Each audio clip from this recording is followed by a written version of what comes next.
In this world, there's no one exactly like you.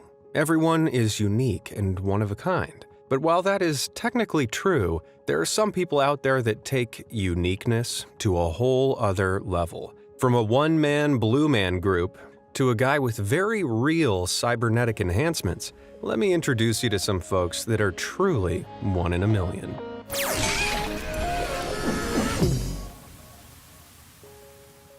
Javier Botet. Looking different to most other people isn't always pleasant, but for some, standing out in the crowd is their moneymaker. At age 5, Javier Botet was diagnosed with Marfan syndrome, a genetic disorder that affects the connective tissue in the body and causes the body's longer bones to grow too much. As a result, in adulthood, Javier stands at a towering 6 foot 7 inches tall, but weighs just 123 pounds. People with Marfan syndrome are often tall and thin, with long arms, legs, fingers and toes, and often suffer from scoliosis, a medical condition in which a person's spine develops a sideways curve. Thankfully, Javier has avoided the majorly negative complications of the syndrome and doesn't let his condition hold him back from achieving his dreams. Javier's unique look, paired with a keen interest in the performing arts, led him to pursue a career in acting. Because of Javier's ability to perform such distinctive body movements, he's found his niche as a creature actor. While many actors resent typecasting, Javier fully embraces it and puts his flexible limbs to good use in many movie roles. Javier has appeared in many horror hits, including Mama, The Conjuring 2, and It Chapter 2, as well as starring as the one and only Slender Man in the 2018 movie about the terrifying urban legend. While Marfan syndrome affects around 1 in 5,000 people, what makes Javier 1 in a million is the way he's utilized it to his advantage. And with over 20 iconic creature performances so far, I can't wait to see what he does next. Paul Carrison. The next time you're feeling a little blue, cast your thoughts to Paul Carrison. In his younger years, Paul was fair-skinned with red hair, but later developed a bad case of eczema. In his search for a cure to alleviate the painful cracking of his dry skin, he stumbled across a magazine advert showing a shriveled old daisy brought back to life by a powerful liquid. That liquid was colloidal silver, which consists of tiny silver particles suspended in a liquid base, and was being peddled as a cure-all for skin conditions. With hopes of becoming as fresh as a daisy himself, Paul set about making his own colloidal silver at home. Soon, he was drinking a 10-ounce glass of the stuff each day, hoping to improve his general health as well as treat his dermatitis. However, after a few years of this regimen, Paul developed a case of what doctors call argyria. In other words, he turned completely blue.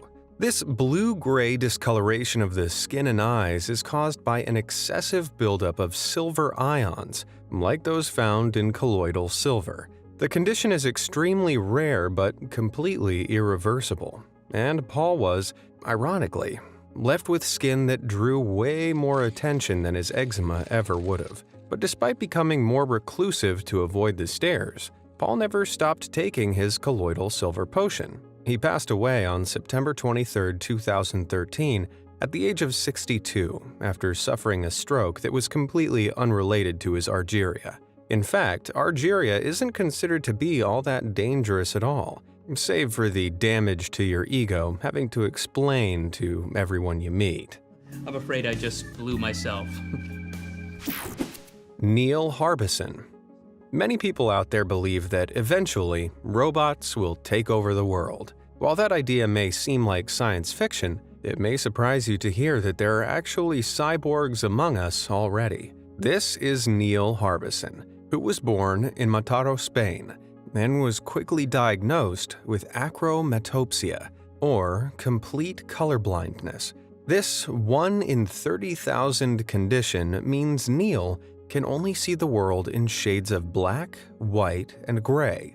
For 20 years, Neil's life was in grayscale, until he acquired that distinctive piece of headgear in 2004.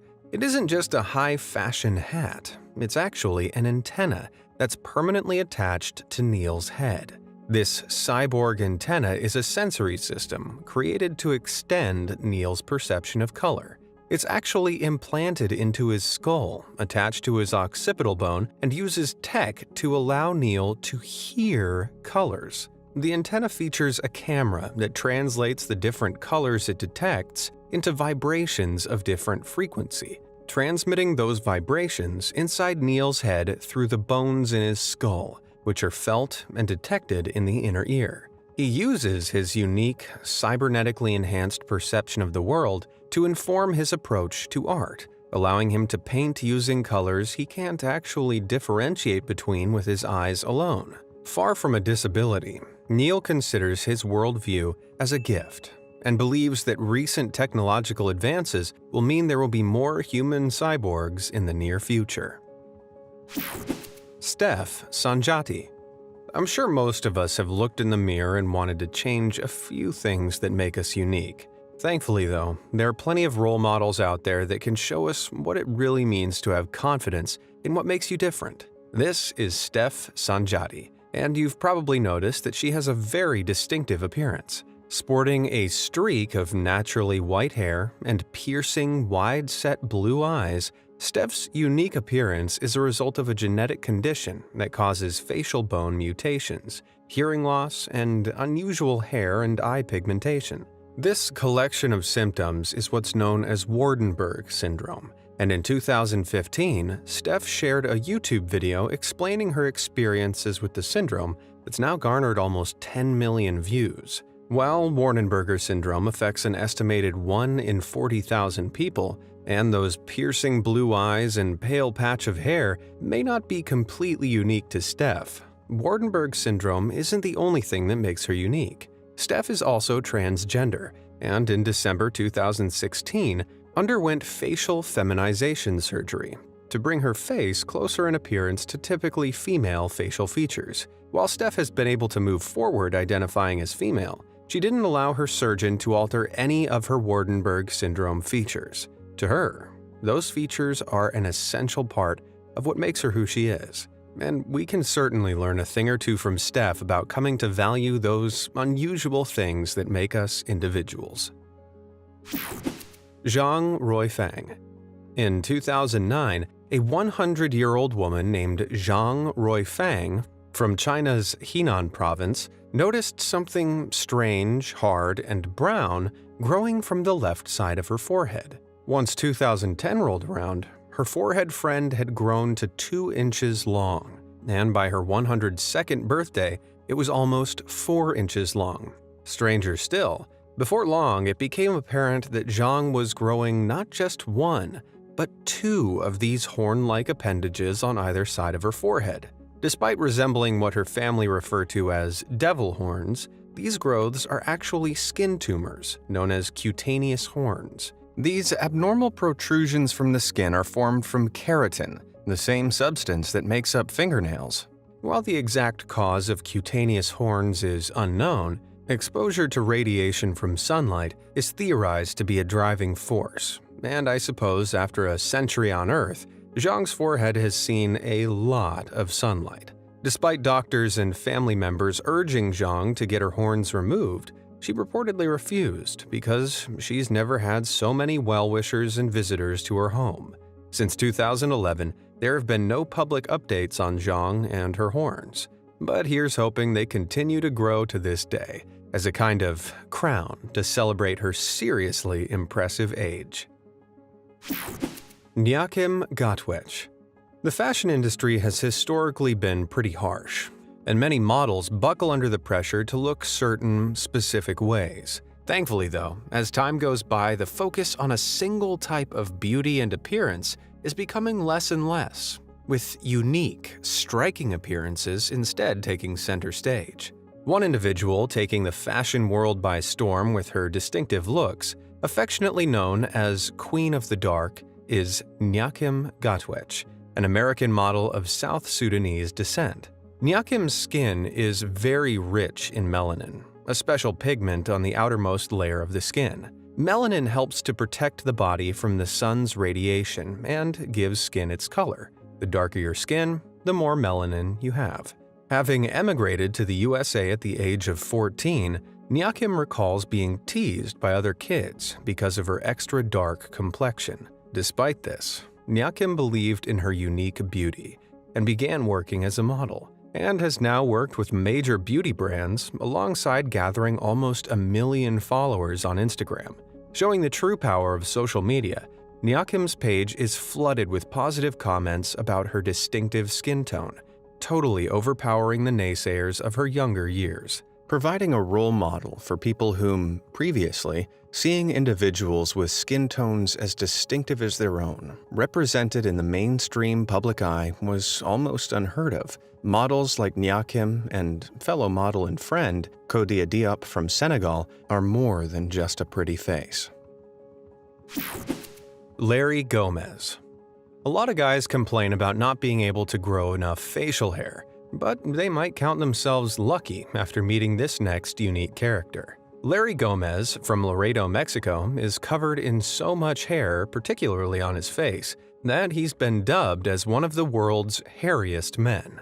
A hair-raising 98% of Larry's body, save for his palms and soles, is completely covered with thick, dark hair as a result of a rare condition called hypertrichosis. Hypertrichosis, also known as werewolf syndrome, results from a chromosome mutation, causing the production of a thick coat of hair all over the body, as seen here with Yu Zhenhuan of China, and most commonly appears in a person's early years. That said, there are various different classifications of hypertrichosis. Larry, along with some of his extended family members, were actually born covered with hair, which is an extremely rare variety of the condition, known as congenital generalized hypertrichosis. In fact, since the Middle Ages, fewer than 100 cases of congenital generalized hypertrichosis have been documented. It's estimated that around 107 billion people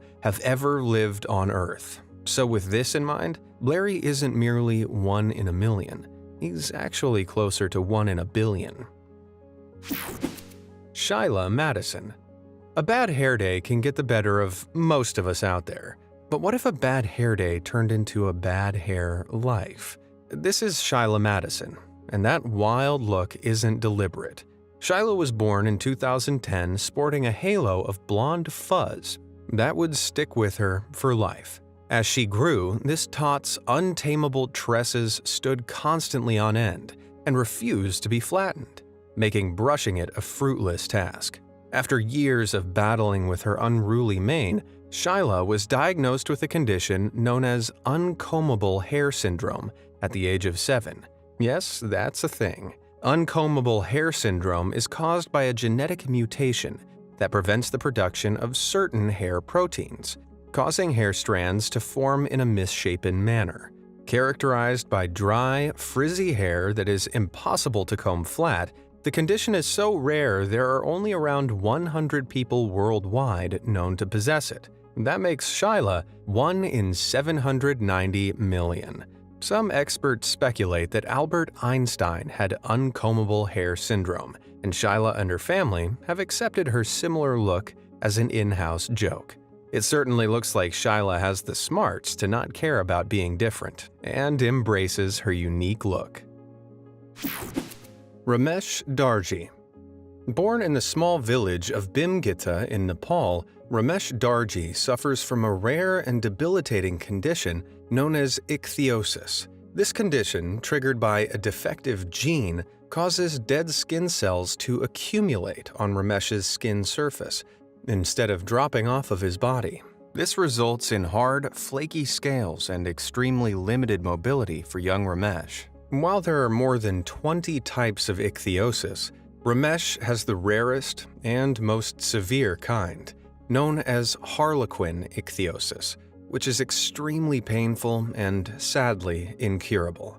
Ramesh's skin grows a shocking 10 times faster than it should, which led to his skin becoming solid, almost like stone, requiring his family to constantly apply moisturizing ointments to ease his symptoms.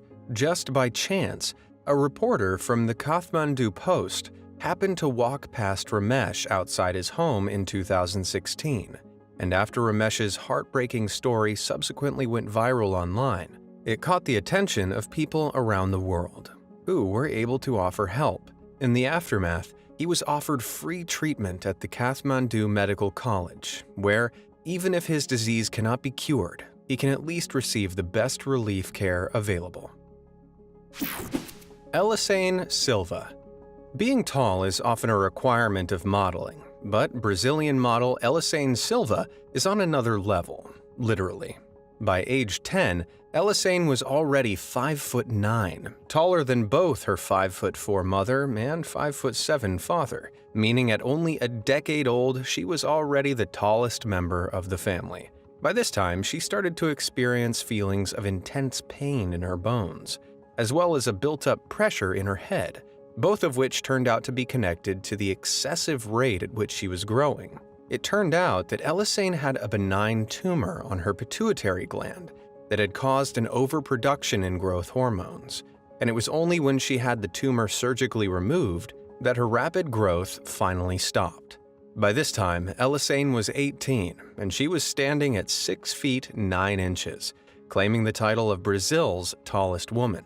Excessive growth, like that experienced by Elisane, is known as gigantism, which is an exceptionally rare condition with just around 100 reported cases to date. While Elisane's height is certainly staggering, and alongside her figure and flawless features has helped her begin a modeling career, she's not quite the tallest woman in the world. That title is held by Turkey's Rumeysa Gelgi, who stands 7 feet 0.7 inches tall.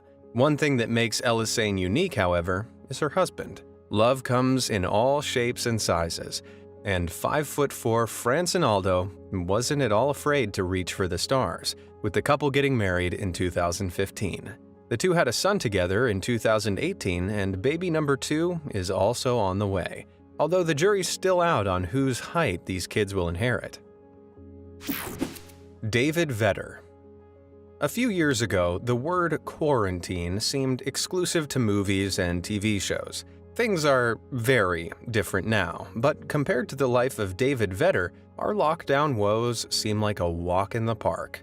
On September 21, 1971, David Vetter was born in Texas with a hereditary disease that made him abnormally susceptible to infections.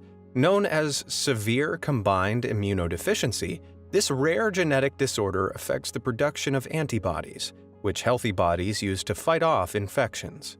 David's antibodies were almost completely defective, meaning as soon as he was born, he had to be isolated in a completely germ-free environment at the Texas Children's Hospital, which became his home for most of his life. While you might consider living in a bubble just a figure of speech, this way of living became necessary for David's survival. Everything that entered David's bubble had to be thoroughly sterilized, including water, air, food, diapers, and clothes. To do this, items had to be placed in a chamber filled with a special sterilizing gas called ethylene oxide and heated to 140 degrees Fahrenheit. Not only that, but David could only be touched using special plastic gloves that were attached to a wall of the chamber. Despite all of this, David's parents and doctors were determined to provide him with as normal a life as was possible. They installed a playroom and TV in his bubble, and also made sure he was provided with a formal education. When David was 4 years old, he figured out he was able to poke holes in his bubble using a butterfly syringe that had been left inside the chamber by mistake. After discovering this, to their horror, doctors explained to David what germs were and how they affected him differently than they affected other people. While that close call had no serious outcome, David was suddenly aware of the dangers of the outside world. Regardless, as he grew a little older, he grew ever keener to explore the outside world. Hoping to give the poor kid a fleeting chance to experience normal life, the hospital doctors reached out to engineers for help and wound up receiving assistance from the last place you might expect: NASA.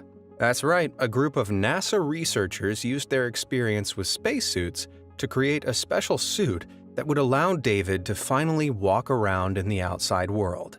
The suit took 3 years and $50,000 to make, and was completed in 1977, before David's 6th birthday. The suit itself had an 8-foot-long tube tethered between David's isolation bubble and a transparent sphere worn over his head, which functioned as a biological isolation system. Unfortunately, though, the suit proved very uncomfortable for David, and it rarely saw much use. By the time David was 12 years old, $1.3 million had been spent on his care. But despite all that money, as we've seen already, being 1 in a million doesn't always mean a happy life, nor a happy ending. David sadly died aged 12 on February 2, 1984, after a bone marrow transplant, which would likely have cured him, turned out to be harboring an undetected virus, which proved fatal to David's immune system. David certainly left quite the legacy behind, though, and a nearby elementary school was named after him, with a view that every child could learn something about perseverance and finding joy in even the most desperate circumstances, from the story of this 1 in a million child. Milagros Cerón. Born in Huancayo, Peru on April 27, 2004, Milagros Cerón was undoubtedly one of the most unique humans you'll ever see. Although most of Milagros's internal organs, including her heart and lungs, were in perfect condition, she was born with some significant internal defects, collectively known as cyrinomelia, or mermaid syndrome.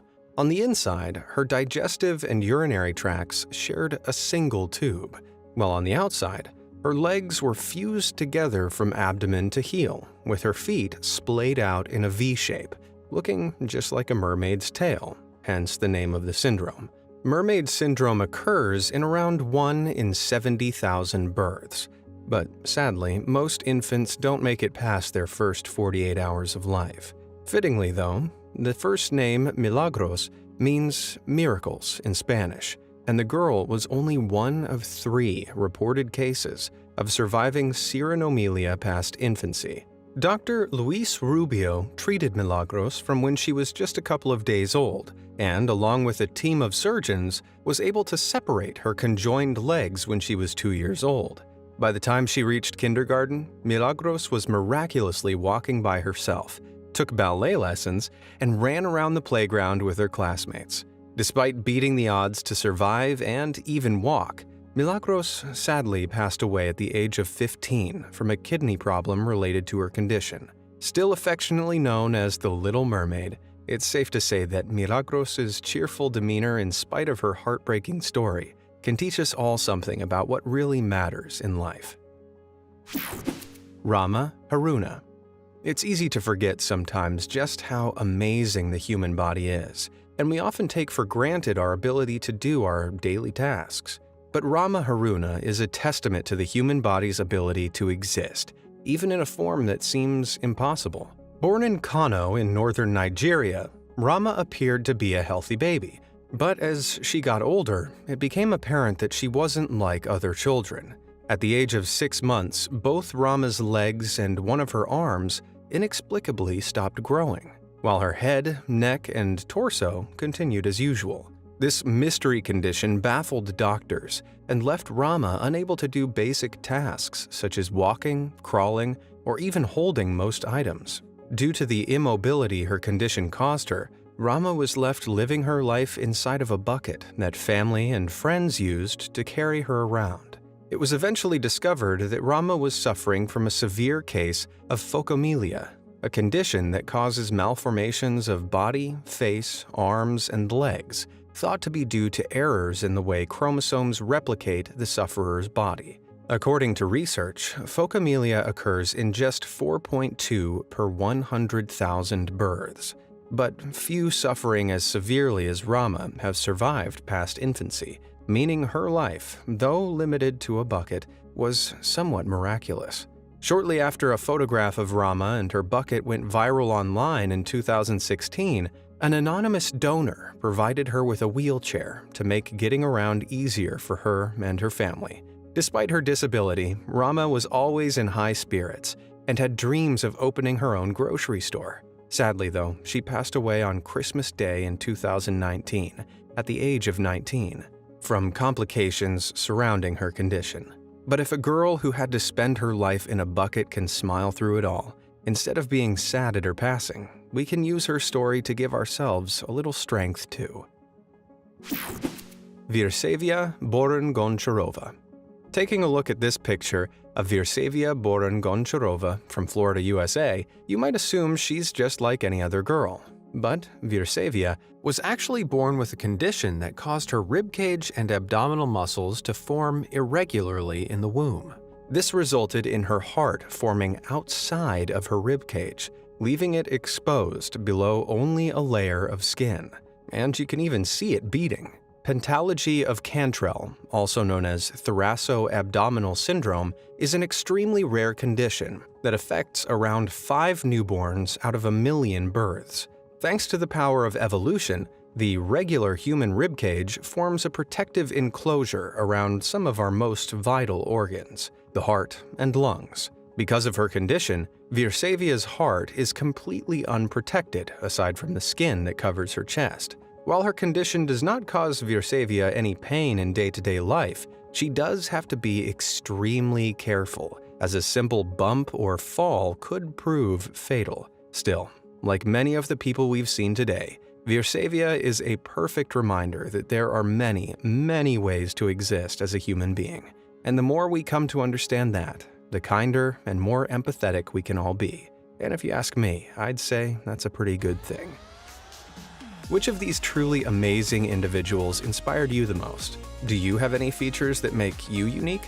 Let me know down in the comments below, and as always, thanks for watching.